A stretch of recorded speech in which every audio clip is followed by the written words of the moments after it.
Do you have a title in terms of rank?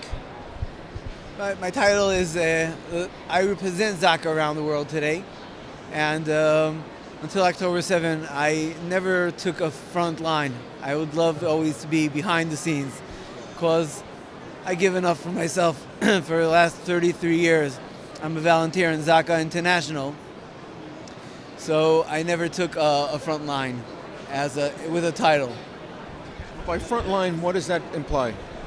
It implies that any call, I leave my business, I leave my family, and I can go anywhere around the world to save humanity, to care for humanity. Well, Zaka stands for Zihui Korbanot Ason, identifying unnatural death after any situations of car accidents, suicides, terror attacks, and whatever situation that were needed to bring to burial, to respect whoever died and to respect whoever is alive. As our line goes, to save is whatever you can save, but to respect whatever you can respect. Now, most people are familiar with Zaka, if they are familiar with it at all. They're familiar with Zaka because Zaka comes when there are explosions, terrorist bombings, historically. And what do they do at sites of these kinds of terrorist crimes? Well, that's on a daily basis in Israel. The past 39 years after the first and second Intifada, that's when Zaka was established. But on a daily basis, that's what we do in Israel. But if there's any tragedies anywhere around the world, doesn't make difference which country it is, Muslim, Jewish, Christian, we're there. We're there. We're there in Turkey after the earthquake. We're there in Mumbai after the attacks. We were there after the tsunami. We were here in the States after 9/11, Surfside. Different situations of needed. And right away, Zaka comes to help and to really provide whatever we're professional. We are trained to do, to deal with casualties, mass casualties, to be able to really to bring whatever the family's waiting to have the remains, to be able to bury, to be able to go, to have a place to connect to. So, for instance, the public may be familiar with the IDF mobile surgical hospital that come to disaster countries, like you said, whether earthquakes or in Haiti, I know they came and set up. Did you have any connection to that? For sure. We always come. I served on a special force in the IDF. It's called Yechidat Chilutz Artzit. The special forces coming around the world, helping search and rescue and helping with building hospitals and trying to help survivors. But that's where Zaka comes into picture, to be able to help with the mass casualties. And the casualties are on the scenes. We're professionals. We learned and we train to deal with that situations, to be able to really collect whatever evidence from the scenes and make sure that whatever remains are on these scenes, to bring them the proper way to burial, that the families have that dignity to continue living with a life with whatever they lost, but to live their life through that. And by that, do you mean body parts? For sure, for sure. Whatever situation is, yes. How about October 7th in the Gaza envelope? Well, Gaza envelope, October 7th, 2 o'clock in the afternoon, I was called in. 2 o'clock in the afternoon. And for over 18 and a half weeks, I was one of the main commanders on the scenes, collecting for 2.5 weeks the bodies and remains. Well, all the hard stories that you heard and you don't want to hear, or you can't believe. I am the person that dealt with over 350 bodies the first night. But after 2.5 weeks collecting 1,400 bodies of Israeli citizens, 1,500 terrorists that did all these crazy things that your mind cannot understand. And savage. Unbelievable things. I spoke in the UN about women's rights because I dealt with those stories. I have all the evidence, the hard evidence what they went through.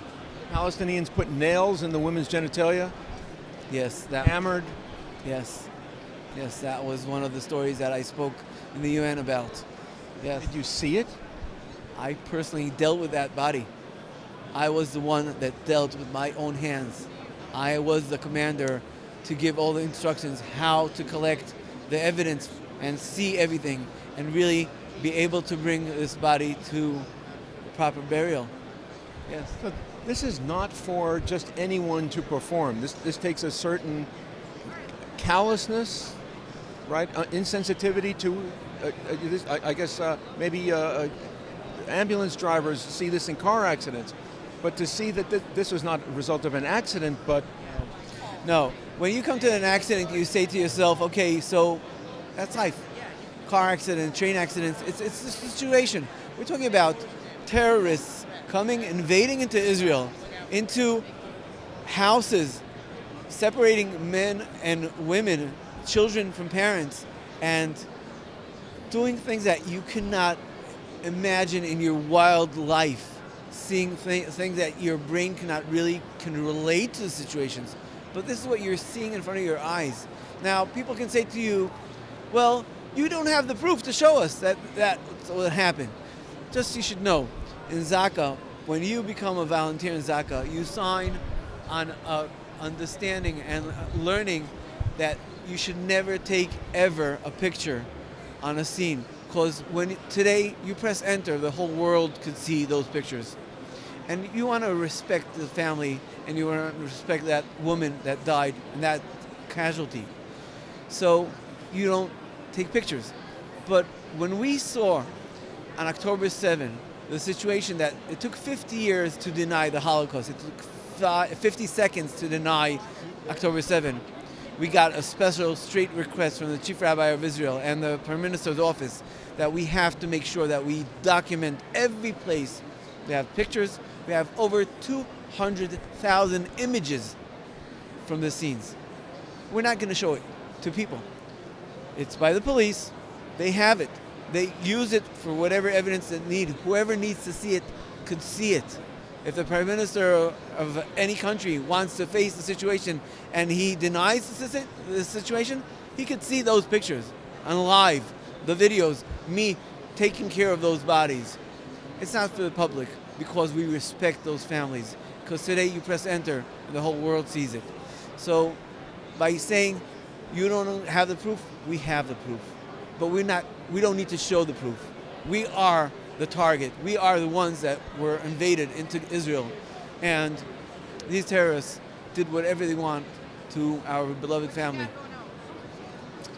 what was the last part? Did ever they want? To our beloved family, our children, our women, our elderly. Holocaust survivors were butchered, cut to pieces.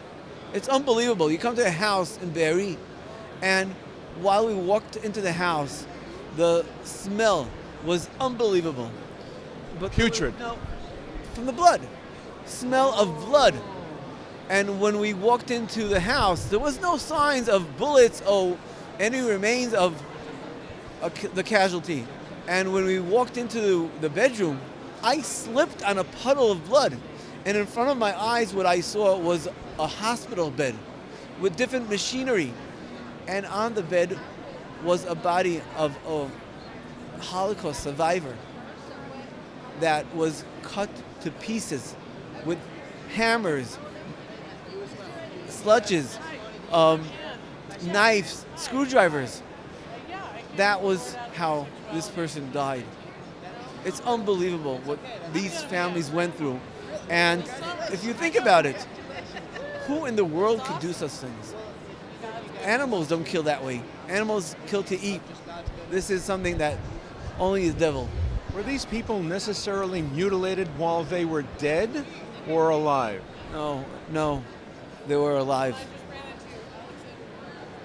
After making all the autopsies and checking every body that came through the morgue, you see people that were burned alive with their hands crumpled in a way of trying to save themselves.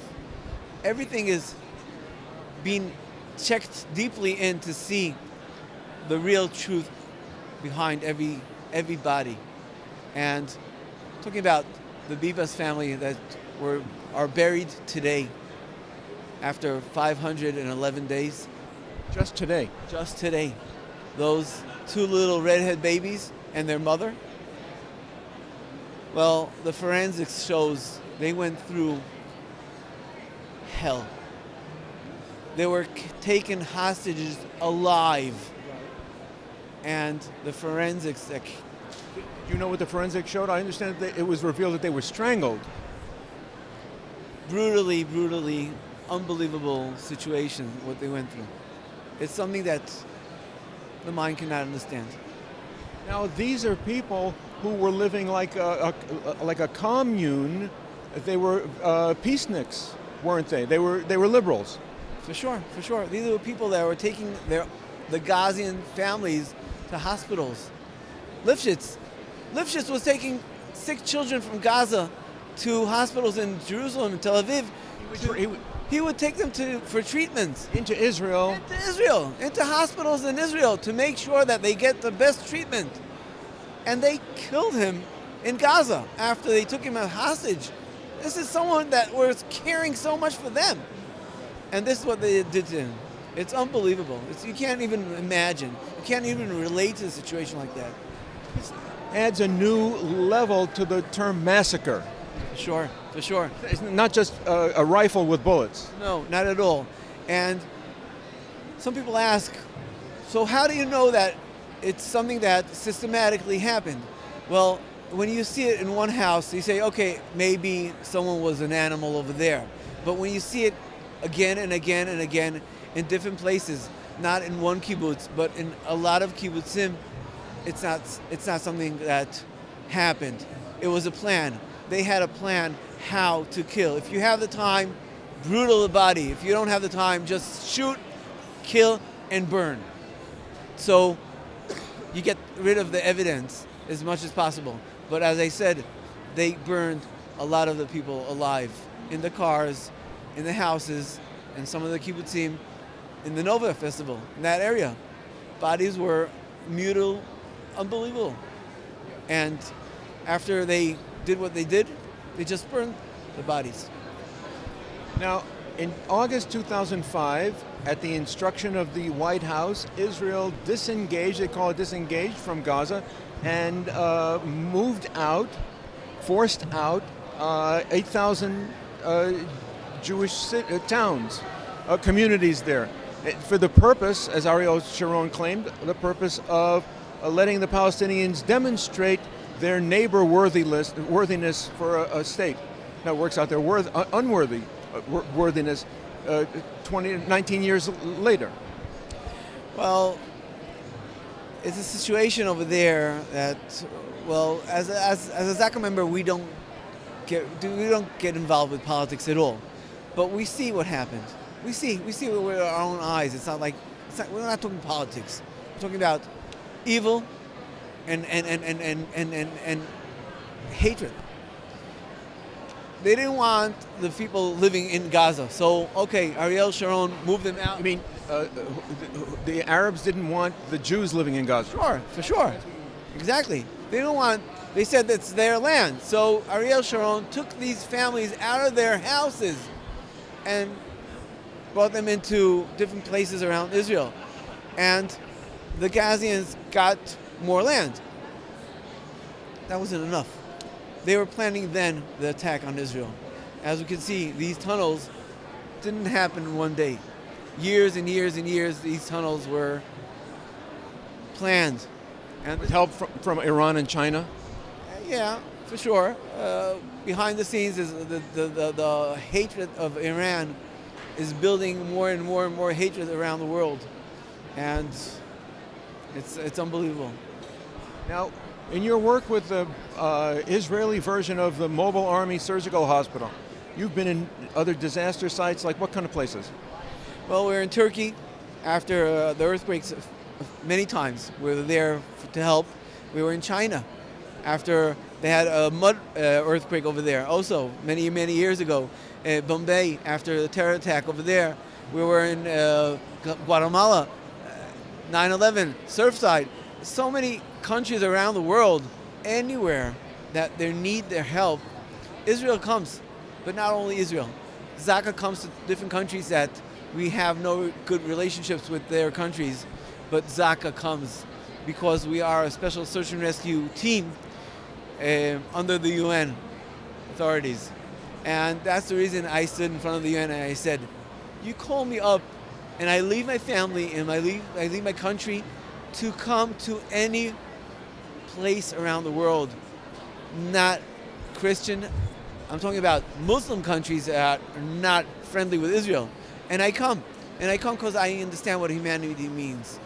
And now when it happens in my house, my family, you deny it? You don't say anything for such a long time?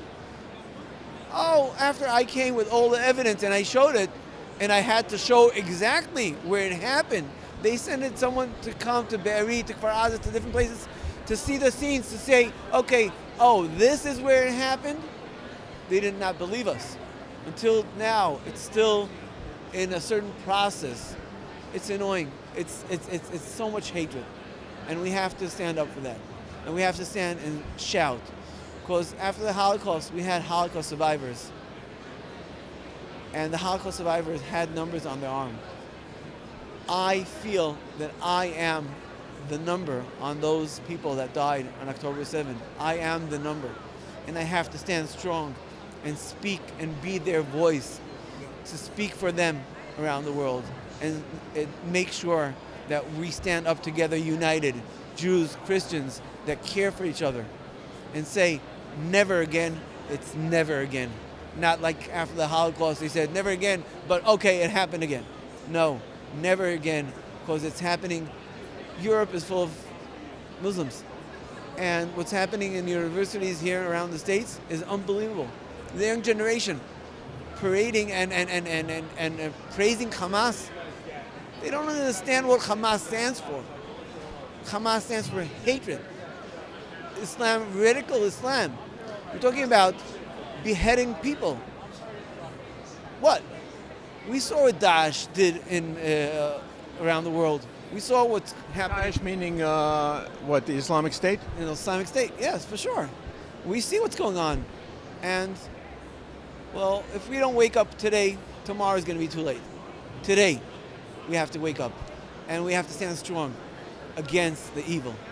And really, really believe that we have to really push hard to finish Hamas and come to a certain solution. And we have to hope that God will really give us this opportunity to really come up with a solution to finish with this situation. It has been revealed that the distinction between Hamas and the Palestinian civilians of Gaza are one and the same in terms of ideology, just a question of who carries the guns. Well, at the beginning, some people were saying, oh, they're living under the attack of Hamas, and Hamas is putting the pressure, and Hamas is taking all the, whatever we bring in, Hamas is taking, and we see all the parades every day that the hostages are coming back. You see all of them, babies, children, everyone's parading for Hamas. It's hard to understand. You mean in Gaza? In Gaza, for sure in Gaza. They're hugging Hamas, and that's not under pressure. They were dancing around when the hostages were brought into Gaza. And now, when the hostages are leaving and they're getting back, all these terrorists that are sitting in jail in Israel, they're parading for that. And they're dancing on the blood and having their best time because they're one. There is no, I can't say that there are children or elderly that are against this situation because I've seen videos of people there who say, Israel, come and free us, liberate us. These guys are, what they're doing to us, basically they're surviving underground and using us as human shields, sacrificing us for their foreign aid that they steal. That's what I'm saying. If the people of Gaza really would listen to Israel when they said, okay, we're going to start bombing areas, leave. You cannot stand here and be a shield for them. And they did not get up and move. They continued being there. There are no one that can say, well, we're not involved. You are involved, totally. How is Zaka funded, supported financially? Zaka is an non-profit organization. A non-profit organization, because the reason is we work under the Jewish authority of the Torah, under the Bible. And if we're working under a state authority, there's a lot of conflict sometimes between the Jewish law. So we work out of that understanding what it means, humanity, caring for the other. And we don't get into conflicts, not politics, and for sure not funded by the government and having different conflicts. So that's the reason we are serving the country. We are serving the community, and we care for the community and we care for the world. So we have to have the world to care back for us. As Zaka members, doing the hardest jobs in the world, I would say. The images that we see every night that we fall asleep are images that you cannot really believe what you're seeing. And there's a phrase that David wrote in Tehillim, Psalms. We say it every Friday before Saturday. And we say, the quote is, Lehagid baboker chasdecha ve'emunatcha balelot. To praise God in the morning is by believing God at night. How can you praise God in the morning if when you fall asleep, when you try to fall asleep, you close your eyes and you see these horrific images? No, that's the moment that you believe. And you say, God, I believe in you. I believe that you're the one to provide and you're the one to care for me. And you're not putting me in a situation that I can't stand through it. But help me to fall asleep, that in the morning I can get up again and praise you and thank you for these moments. And this is what we are doing, to care for each other, to care for each other. God gave the first human a name, Adam. Adam stands for Aleph, Dalet, Mem. Those are the letters in Hebrew. Aleph stands for Elokah, God. Dalet, Mem stands for blood. And if you don't connect to your God, you're only blood, and we know blood is evil. So you always have to be connected to God. Zaka is built around, it's called Chesed Shel Emet, caring for each other through truth. And truth is 3 letters also. Aleph, Mem, Taf. Emet. Aleph, Elokah. Mem, Taf is death.